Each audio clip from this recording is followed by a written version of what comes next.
Hello, and welcome to this video overview, in which I, Don Lucas, discuss some of the more important concepts from Chapter 2, the writing process, in the textbook I wrote, College Composition and Reading, Information and Strategies.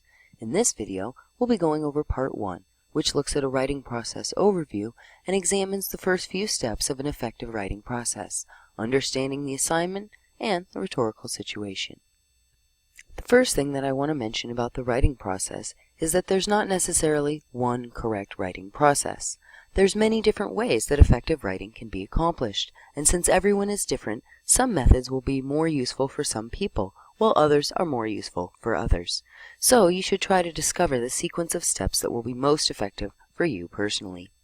There are two main approaches to the writing process. One emphasizes a lot of planning, including things such as free writing, brainstorming, outlining, and so forth, before the final draft is done. This method means that less time will have to be spent on revision, since the ideas and organizations were already honed in the pre-writing stage, and there will be much less revision needed. This is the method that many instructors, myself included, tend to emphasize and find the most useful. However, it's not the only way. The other method jumps more directly into the drafting process, and thus has additional time spent on revision to get to the same level of quality. However, it is important to keep in mind that the time spent on revision and planning do not have a one-to-one correspondence. For instance, if you spend an hour on planning, that's roughly equivalent to 2 hours or more of revision. After all, it's faster and simpler to add, subtract, or rearrange ideas while they're in list format than it is once they've been fully written out. If your ideas are already in a logical order, less revision will be needed. On the other hand, as I stated before, everyone is different, and if it works best for you to do some thinking in your head and then jump directly into what might be termed an idea draft, which you then use as the basis for your revisions in ideas, structure, and organization, that's a method that can certainly be effective and useful. Do take note of the fact that if you do less revision, it does mean that you have to do more planning. An effective writing process must include an emphasis on one or the other. Hastily jotting down an extremely rough draft with little to no planning and then doing minimal or no revision is not an effective or useful way to produce a well-written essay or other piece of writing. The most efficient processes will include at least some of all three elements: pre-writing, drafting, and revision, though the balance may be tipped towards pre-writing or toward revision. A complete writing process for a challenging piece of writing, such as an essay, will usually consist of the following steps, though they might be accomplished in different ways, using different strategies, and some may even happen mostly inside your head rather than on paper, if you are the type for whom it's preferable to spend more time revising rather than doing formal planning. First, before you do any writing or any planning, you'll need to make sure that you understand the assignment and/or the rhetorical situation surrounding the writing occasion. If you're writing for an assignment in school, it's vital to understand what the teacher is asking for. The more you can glean from the assignment itself, the more likely you are to earn a better grade by turning in what the teacher's asking for. Plus, the more guidance you get from the assignment, the less you have to figure out for yourself. On the other hand, if you're writing to accomplish some real-life purpose, you'll want to take the time to consciously think about the aspects of the situation that you should take into account in order for your writing to be as successful as possible, such as who your audience is.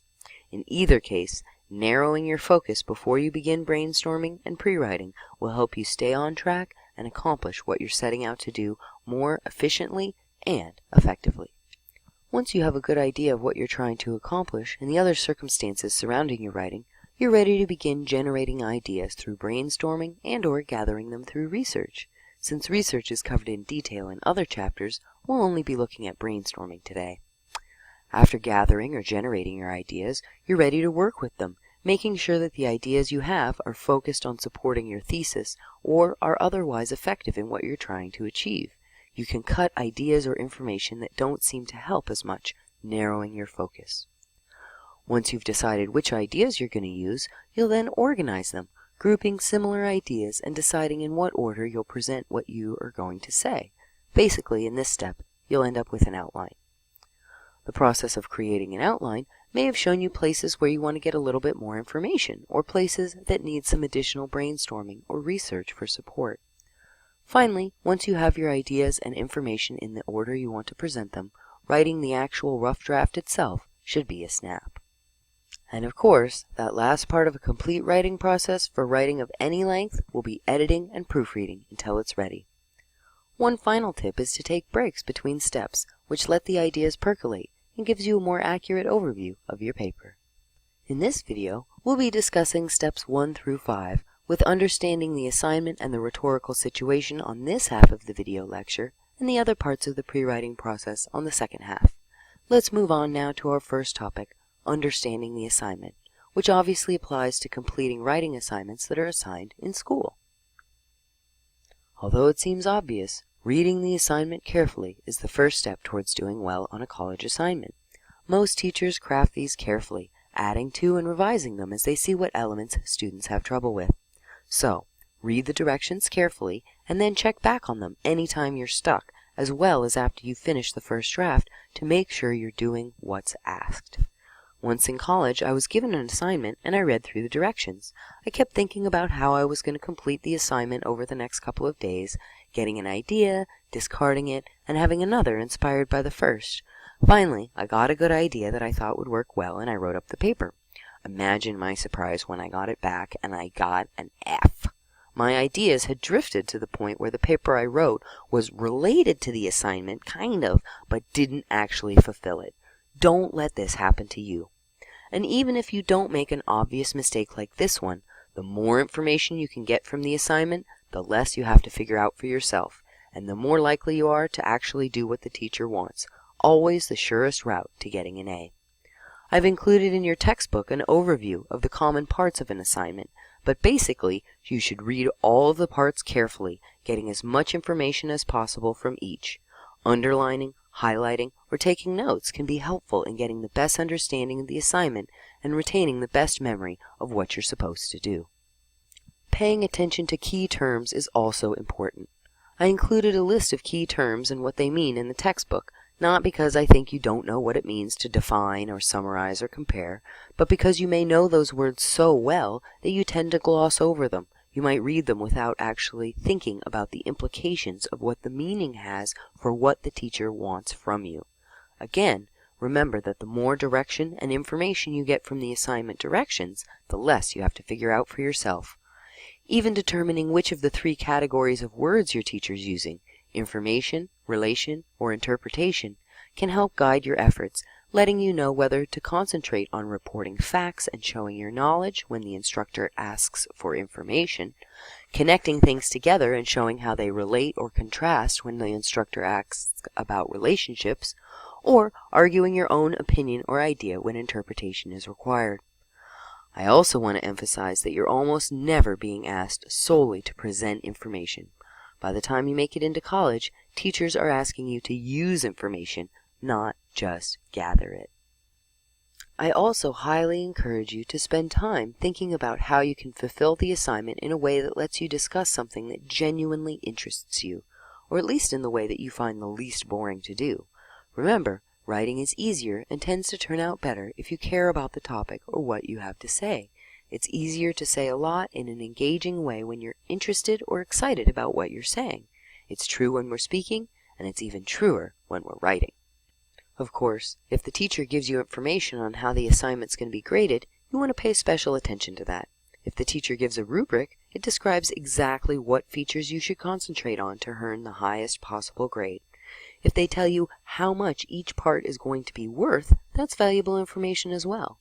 If tables and charts will be worth 10 points, the introduction is worth 5, and your thesis is worth 20, and the title isn't even mentioned, clearly you shouldn't spend hours and hours agonizing over your introduction and coming up with a clever title. You should spend those hours agonizing over your thesis, perhaps with a sideline in making your graphs pretty. Of course, one of the biggest factors in earning an A from a particular teacher is what that teacher's like. Does the teacher want the class to repeat her lessons verbatim on tests, or does she encourage putting things in your own words? Does she encourage students to share opinions, or does she prefer to tell you what you should think? While I have my own personal opinion on which of these types of teachers is better, doing what the teacher wants tends to be the most reliable way to get a good grade. You can also think about what's usually required in the discipline.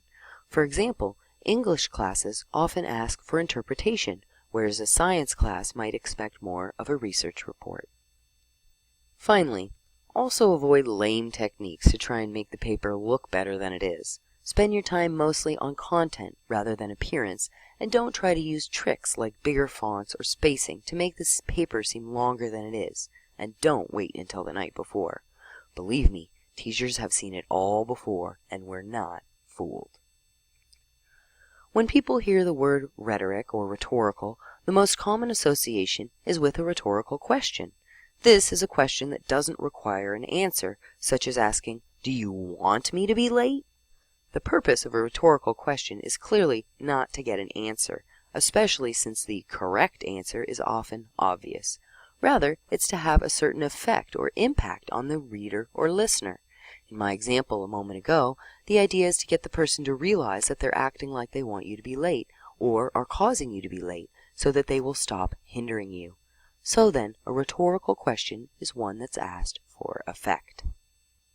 Similarly, rhetoric is the study or use of effective communication, having the desired effect on the reader or listener. Crafting effective writing means considering the elements or circumstances surrounding the writing that you're doing, which is called the rhetorical situation. One way to imagine this is through a rhetorical circle, which you see here. We'll discuss each aspect and how you can use an awareness of that aspect to help you make choices that will make your writing as effective as possible. In one way, rhetoric is simply being aware of the choices that you make in your writing and being conscious about making the best possible choices rather than proceeding on autopilot. As you can see from the illustration, there's several aspects. For example, purpose and culture will underlie or influence most of your decisions, whereas the other areas are considered separately from each other. Let's take some time to look at each aspect in detail. First, there's the author. You want to consider yourself.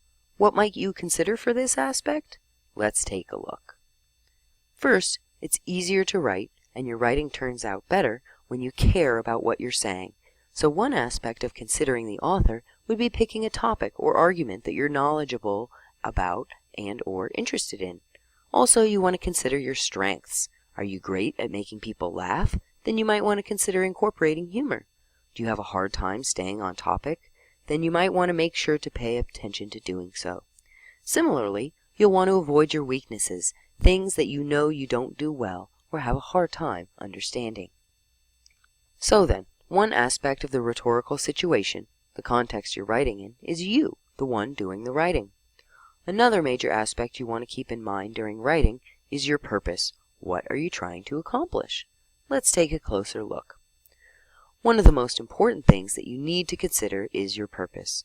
You want to keep in mind what you're trying to do and how you can best do it in the back of your mind for all of the decisions that you make as a writer, from word choice to organization, selection of information, and amount and type of analysis or discussion. Even if your ultimate purpose is to get an A, your paper has to do something in particular to earn that A. What's the teacher looking for? Therefore, one approach to take is to consider the type of writing you're being asked to do. Are you writing in order to present information? If so, you'll want to stay objective in your use of language and stay away from emotional language or discussion. You also will want to use correct terminology. You'll want to make sure and focus on your information without adding anything irrelevant. And one of the most important things is that all of your facts are correct. Following the appropriate formatting rules is also essential, whether writing a lab report or a research report. On the other hand, you might be writing in order to explain relationships, in which case you'll focus on the connections themselves. You'll want to make sure that you organize your information so that the cause and effect relationship or compare and contrast relationship, just to name two possibilities, is clear. However, if your intent is to interpret evidence and come to a conclusion, then you'll want to use much more emotional and subjective language to sway your reader. Your evidence will need to be carefully chosen and include thorough discussion and analysis linking it to your conclusion. Arguing a point means that everything needs to tie back to that point. This is one of the most common types of academic writing. The point here is that you want to keep in mind that what you're trying to do and how you're trying to do it when making many of the specific decisions about what to say and how to say it in your writing. There's always a reason for writing, and paying attention to what that is will mean that you are more likely to accomplish it. Whether your purpose is to get an A, to persuade someone, or something else, you should think about what it is that you're trying to accomplish so that you can make writing decisions which support that purpose. The more aware you are of your goal, the more likely you are to achieve it. It's also something to be kept in mind when thinking about most of the other aspects, as you can see from the illustration on the next slide.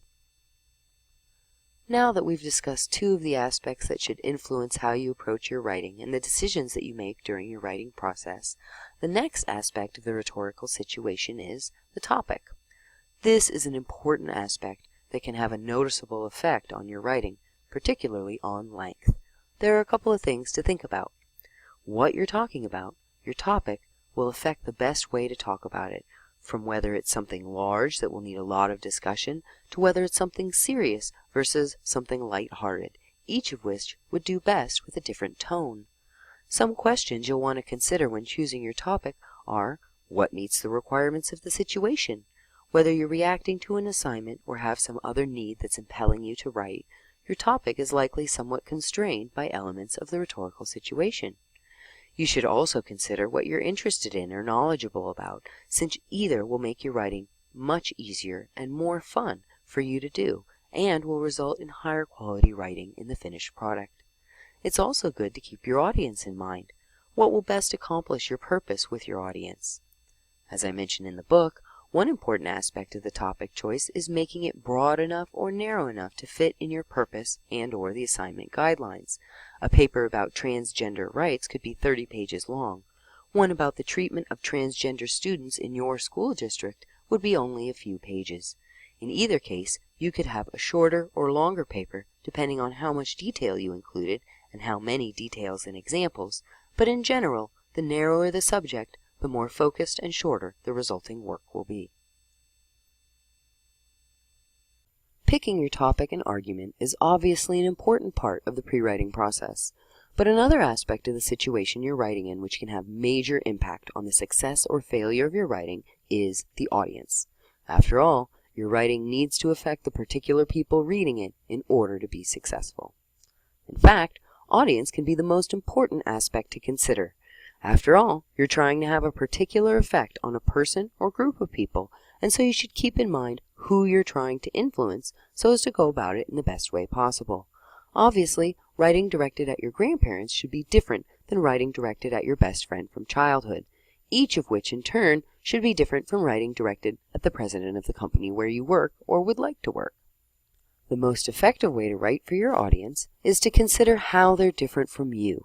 After all, if we don't think about the audience at all, we'll write to someone just like ourselves, someone with the same experiences, values, vocabulary, opinions, and so on. Therefore, as I mentioned in the textbook, you want to focus on the ways in which your audience is different than you are. We'll see some examples of this at the end of the discussion about the aspects. For now, realize that you want to do things such as considering how the audience's knowledge, values, and attitudes might be different from your own, and picking examples that will be familiar to them, and reasons and arguments that they'll find the most compelling. After all, you'd approach the subject of persuading people that the drinking age should be lowered if you were talking to teenagers versus talking to their parents differently, and you would explain photosynthesis differently to first graders than you would to college students. Both knowledge and attitudes can make a large difference in what you say and how you say it. How detailed you are, what you focus on, your choice of vocabulary, your tone, and more should be influenced by your audience. One challenge experienced by many student writers is they're not sure who the audience actually is beyond the teacher. There's two ways to approach assignments where no audience is specified. One is to pick the audience you're talking to. Usually this is a choice that's suggested by your topic. For instance, I had a student who wrote a research paper arguing that male dogs kept as pets should be neutered, and she was specifically talking to the macho or squeamish men who own dogs but wouldn't even consider it that she saw in her veterinary business. Similarly, an essay about the costs of college tuition might be addressed to high school seniors or people just starting out in college, or it might be addressed to legislators. A research topic about alternative treatments for autism might be geared toward patients with autistic children. If you do have a group in mind that your argument or essay is targeting, be sure that you make it clear in the introduction by mentioning the group. For example, it's important that parents whose children have autism know about, or, while you may know in general that it will cost you a lot of money to go to college, it might surprise you to learn just how much. Make sure to avoid announcements as discussed in Chapter 1. The other option is to address your paper to the general academic community. This is the most common type of audience you'll deal with. The general academic community basically means college-educated adult Americans who know things that are common knowledge, but don't have specialized knowledge in any field, since each group has different specialized knowledge, and you're addressing all of them. There are a few other aspects that might influence your writing decisions as well. One of these is the form that the writing will take. Different forms have different conventions and restrictions that can affect the final form of your writing. There are nearly an infinite number of forms your writing might take, such as the ones listed below: speech, book, tweet, blog, letter to the editor, text message, academic essay, of which there are various subforms, lab report, and many more. Whatever the format, you'll want to pay special attention to the formatting requirements. For example, you'd want to write an informal email differently than a formal essay, and you should approach a 3-page essay assignment differently than a 10-page one. And a paper would be formatted differently than a PowerPoint presentation on the same topic. For evidence, just look at the differences between the video lecture PowerPoints and the textbook chapters themselves.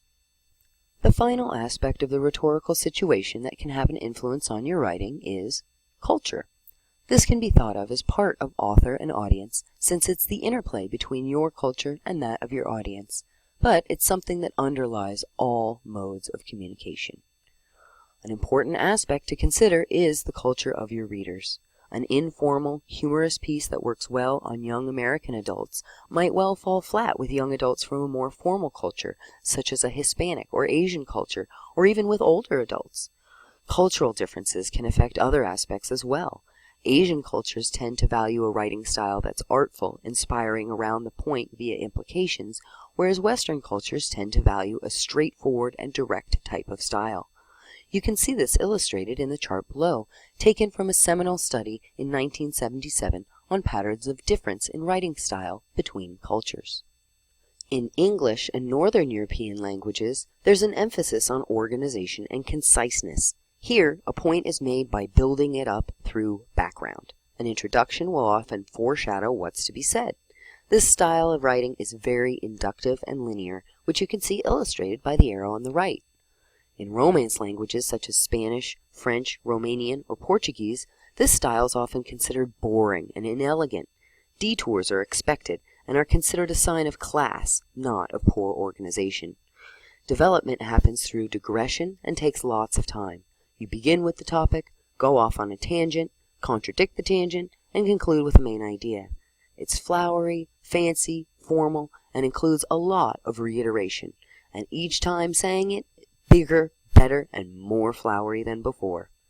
Sending a message in the English discourse pattern can come across as a rude command, whereas English speakers might want a Romance language speaker to get to the point more quickly. Semitic languages, such as Arabic and Hebrew, link together at the end, but are loose in between. Information is given, and a person may or may not link information to the next concept. You ask a question, and the person responds with a question. In Asian languages, there's often a great deal of circularity. Because of concerns about potential loss of face, opinions may not be expressed directly. Instead, speakers may hint at ideas or indicate what others have said, waiting for feedback from the other speaker before committing to a point of view. Similarly, in many Native American languages, it's considered rude to directly address the main idea or issue. Instead, poetic hints are given, and the reader must figure out the main idea through them. Russian language, on the other hand, was described as being situational and always changing, sometimes told one way, the next time rearrange it and give a different version of the story.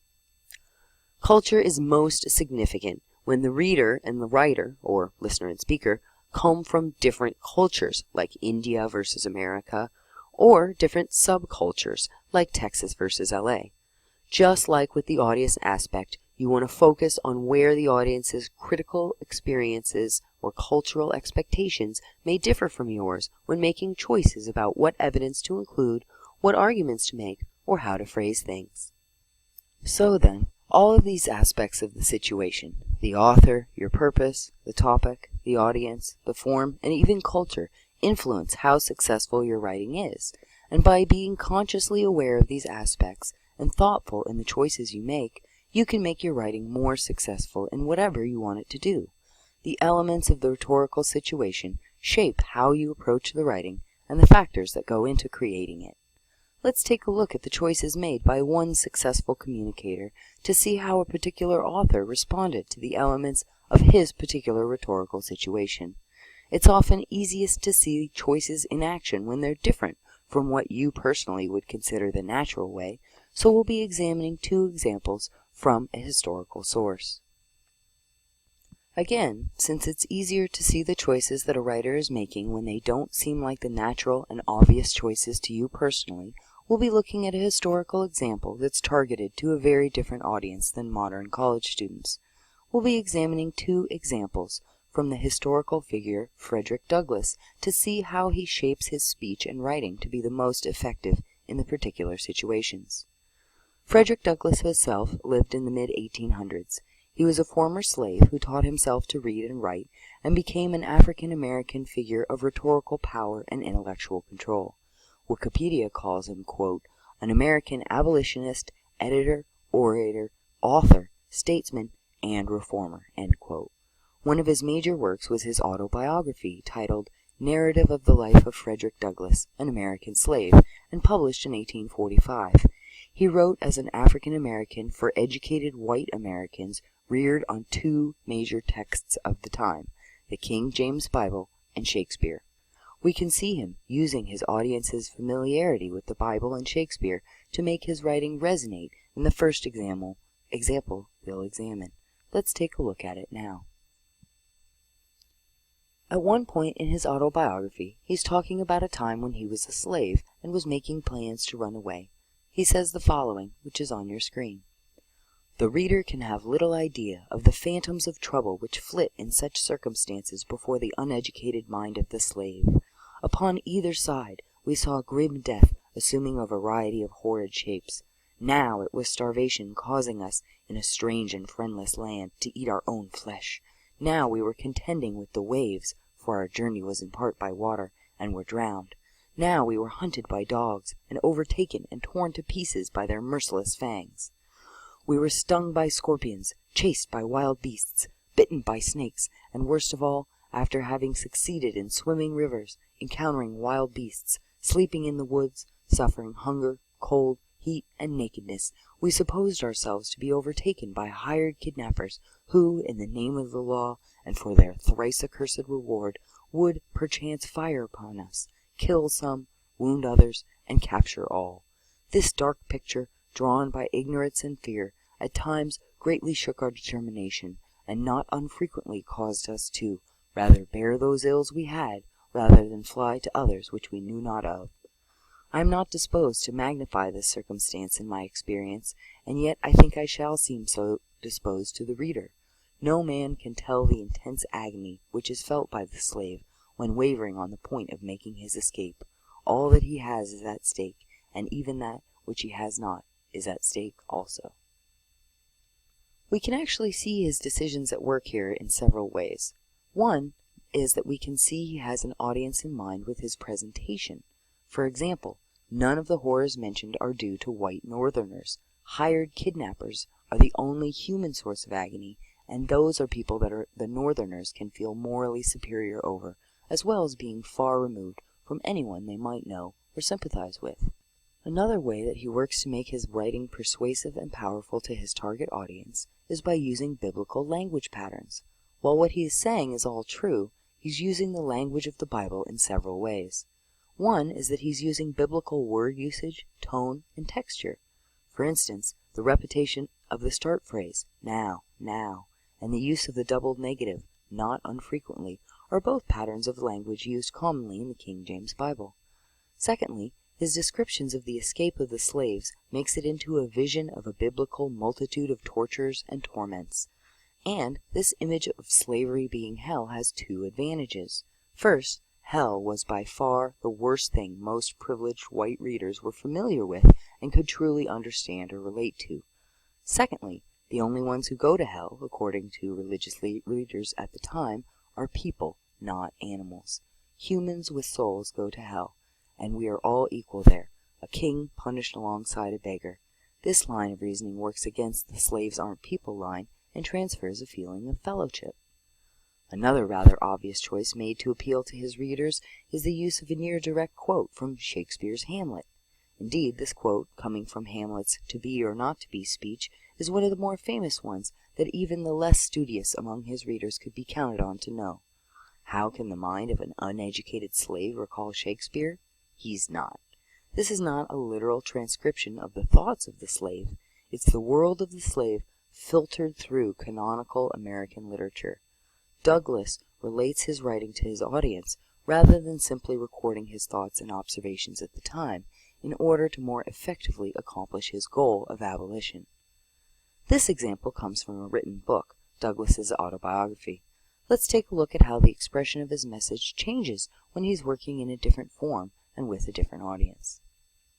At a speech he was making at a Washington, D.C. civil rights mass meeting in October of 1883, he said, "No man can put the chain about the ankle of his fellow man without at last finding the other end fastened about his own neck."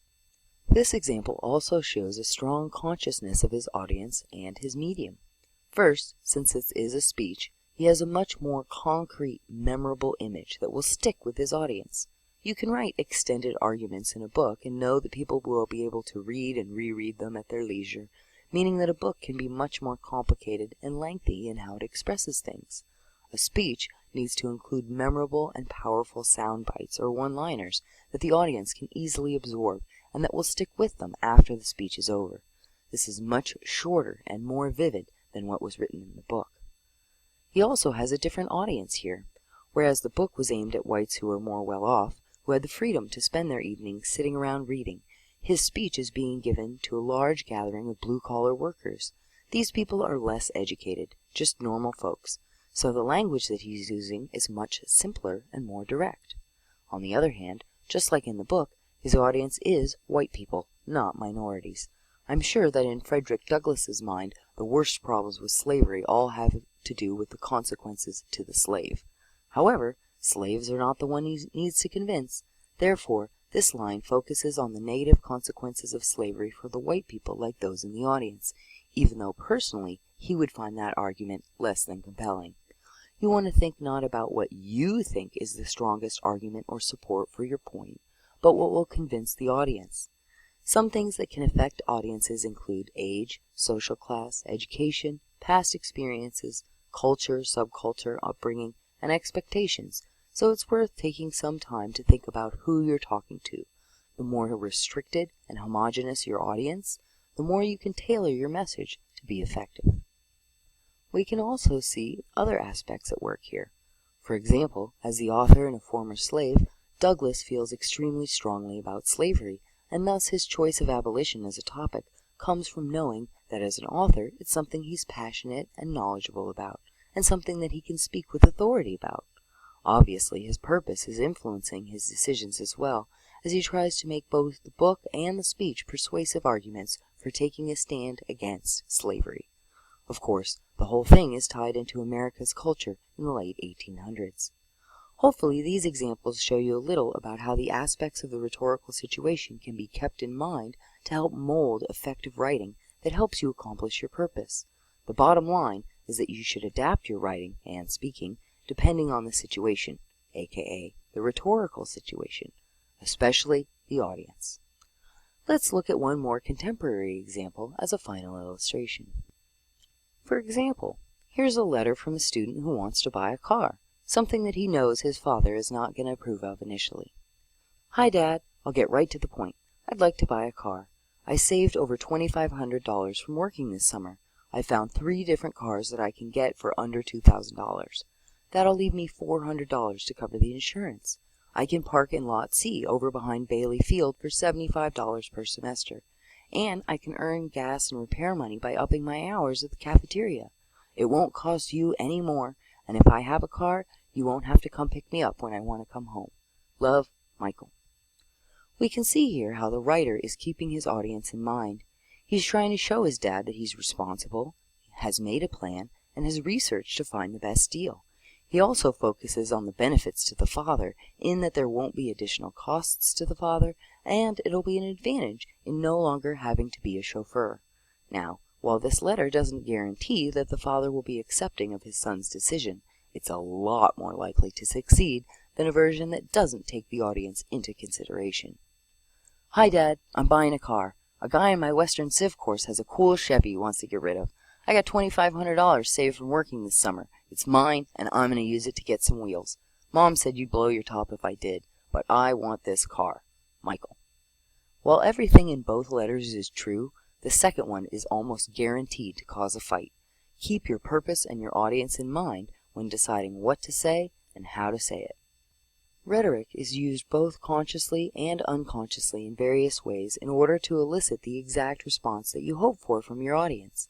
By keeping the various aspects of the situation in mind, such as your purpose and the audience, you can craft your writing to be much more effective. Now that we've discussed the first step in the writing process, understanding the assignment and rhetorical situation, let's move to the second half of the video lecture to discuss how to generate, gather, and organize ideas as we move on to the other steps of the writing process.